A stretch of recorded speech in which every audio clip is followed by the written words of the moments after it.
नमस्कार दोस्तों। आज की इस कहानी के ज़रिए हम जानेंगे कि अहंकार व्यक्ति को पतन की ओर ले जाता है। अहंकारी व्यक्ति कुछ भी सोचने या समझने की क्षमता नहीं रखता। वह अपने अहंकार में इतना चूर हो चुका होता है कि उसे अच्छे और बुरे की समझ ही नहीं रहती। उसे अपने और पराये में कोई फ़र्क ही नहीं लगता। तो चलिए कहानी की शुरुआत करते हैं। एक बार की बात है, एक व्यापारी बहुत धनी था। उसके पास धन दौलत की कोई कमी नहीं थी। उसके पास ऐशो आराम, पैसा सब कुछ था और उसका एक पुत्र भी था। उसके पास इतना पैसा था कि उसने अपने पुत्र की हर एक ज़रूरत की चीज़ उसको दी थी। उसका पुत्र युवा हो चुका था, लेकिन अभी तक उसे कोई एहसास नहीं हुआ था, किसी चीज़ की कोई कमी नहीं थी। जो उसे चाहिए था, उसके पापा ने उसे ला के दिया था, क्योंकि उनके पास पैसे की कोई कमी थी ही नहीं। इसीलिए उसे एहसास नहीं हुआ कि चीज़ों को कैसे लाया जा सकता है। उसे जो चाहिए था उसे बड़ी आसानी से मिल जाता था। लेकिन समय रहते ही देखते-देखते वो व्यापारी बूढ़ा हो चुका था और उसकी मृत्यु का समय करीब आ गया था। लेकिन उसके बेटे को व्यापार के बारे में या किसी भी चीज़ के बारे में कोई समझ नहीं थी। उसे नहीं पता था, क्योंकि अभी तक उसने काम में कोई इंटरेस्ट नहीं लिया था। उसे कुछ नहीं पता था कौन सी चीज़ कहाँ से आती है और क्या कैसे होता है। तो व्यापारी ने सोचा, मैं इसे समझा देता हूँ। व्यापारी ने अपने बेटे को अपने पास बुलाया, बिठाया और समझाया कि पुत्र, अभी तक आपने सिर्फ सुख ही देखा है। आपको जो चाहिए था वो सब मैंने तुम्हें लाके दिया। कौन सी चीज़ कहाँ से आती है, क्या कैसे होता है, व्यापार कैसे होता है, आपको कोई समझ नहीं है। लेकिन मेरी मृत्यु के समय निकट आ रहे हैं, इसीलिए मैं तुमसे कह रहा हूँ कि तुम संभल के रहना। जो आज तुम्हारे दोस्त हैं, वो कल दुश्मन ना बन जाएं। तुम्हें जो सब अपने लगते हैं, वो सब तुम्हारे पराये ना हो जाएं।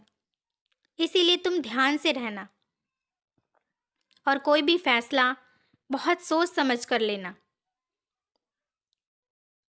उस समय उसको अपने पिता की कोई बात समझ नहीं आई। कुछ दिनों बाद उसके पिता की मृत्यु हो गई। वो अपने पिता की मृत्यु पे बहुत रोया। उसको लग रहा था कि मैं अकेला रह गया। वो बहुत रो रहा था। तभी उसका मित्र उसके पास आता है और कहता है कि तुम रो क्यों रहे हो? तुम्हारे पिता की ही मृत्यु हुई है। बाकी ये धन दौलत, पैसा, ऐशो आराम, ये सब तो तुम्हारे पास है। जो तुम अब तक नहीं कर सकते थे, जिसके लिए तुम्हारे पापा तुम्हें मना करते थे, वो सब तुम अब कर सकते हो। तुम्हारे पास किसी चीज़ की कोई कमी नहीं है। फिर तुम रो क्यों रहे हो?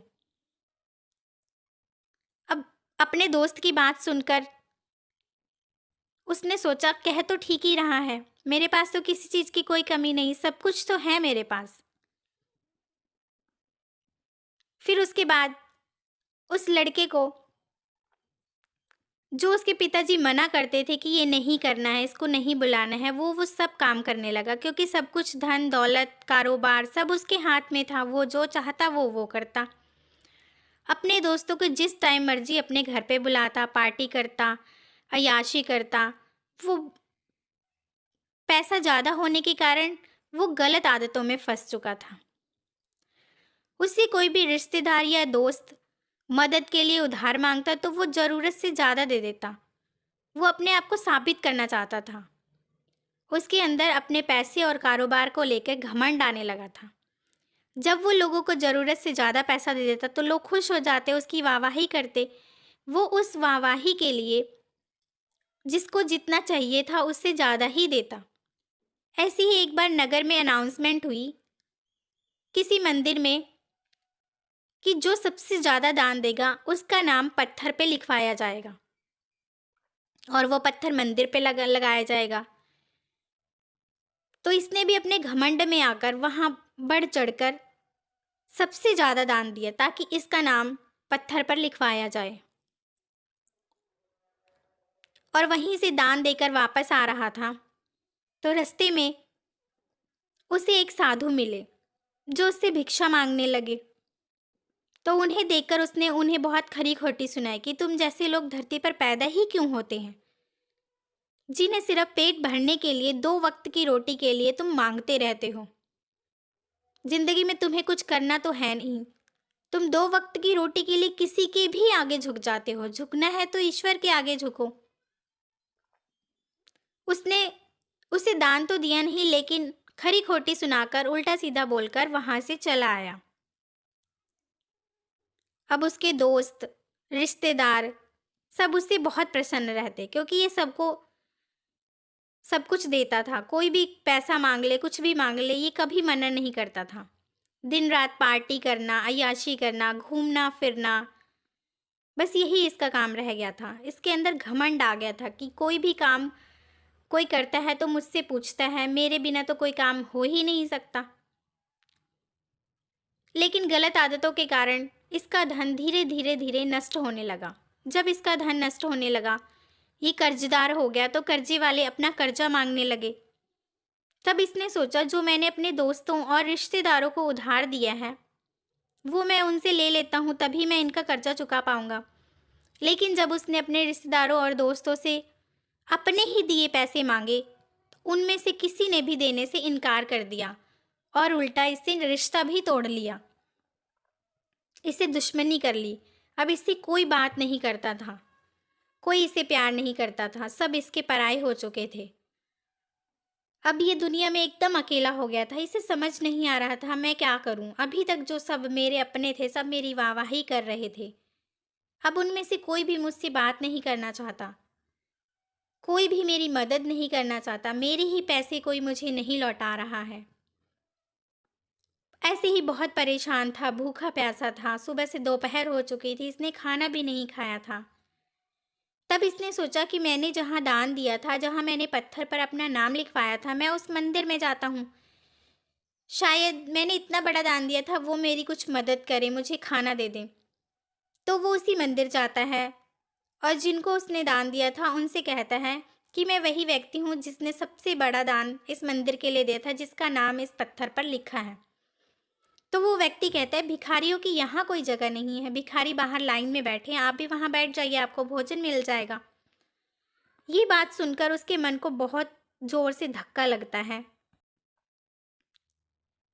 वो उस व्यक्ति को खाना तो नहीं देते, बल्कि उस मंदिर से बाहर निकाल देते हैं और एक अनाउंसमेंट करवाते हैं कि इस मंदिर में जो भी सबसे बड़ा दान देगा उसका नाम पत्थर पर लिखवाया जाएगा, और उस व्यक्ति का नाम उस पत्थर से हटा देते हैं, मिटा देते हैं। तब ये लड़का सोचता है कि जब मेरे पास पैसे थे तब सब मेरी वाहवाही करते थे, तब मेरा नाम इस पत्थर पर लिखा था, और जैसे ही मेरे पास कुछ नहीं है, मैं कंगाल हो गया हूँ, तो मेरा नाम भी मिटा दिया गया। मतलब इस दुनिया में पैसा ही सब कुछ है, उसके बिना कुछ भी नहीं, उसके बिना इंसान की कोई वैल्यू नहीं।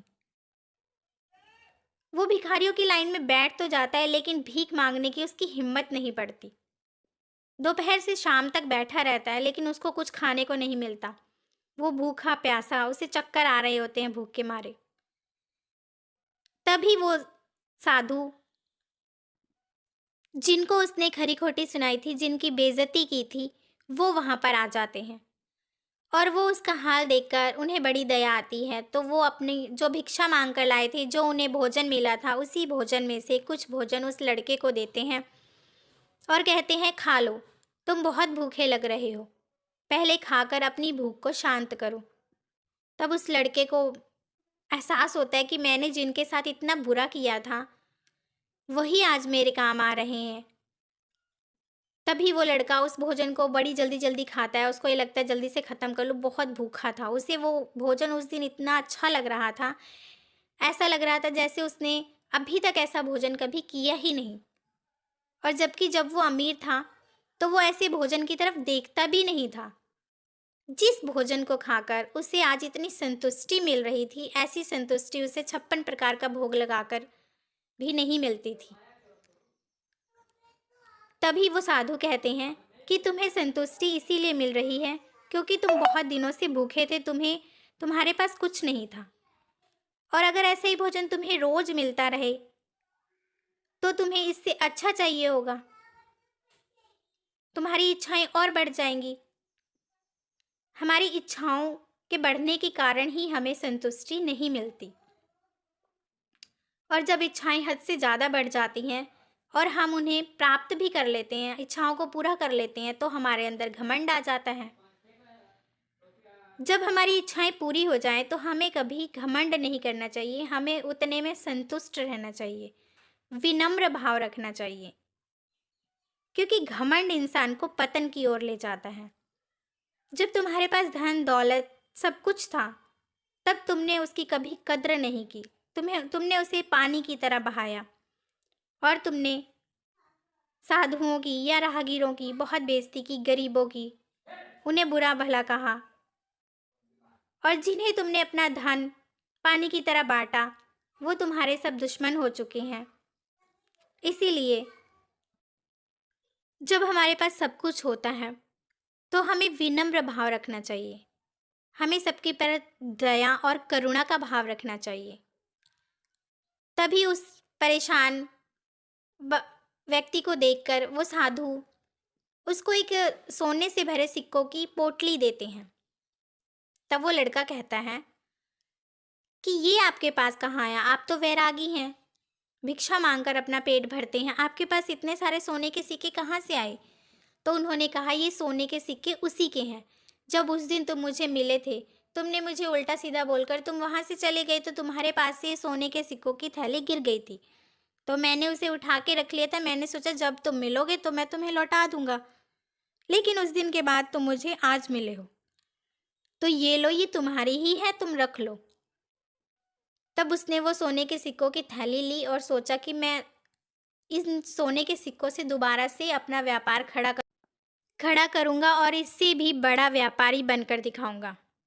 तभी उन साधु ने कहा कि तुम अपना व्यापार शुरू करो, लेकिन इस बार घमंड मत करना। हमें कभी घमंड नहीं करना चाहिए, घमंड हमें पतन की ओर ले जाता है।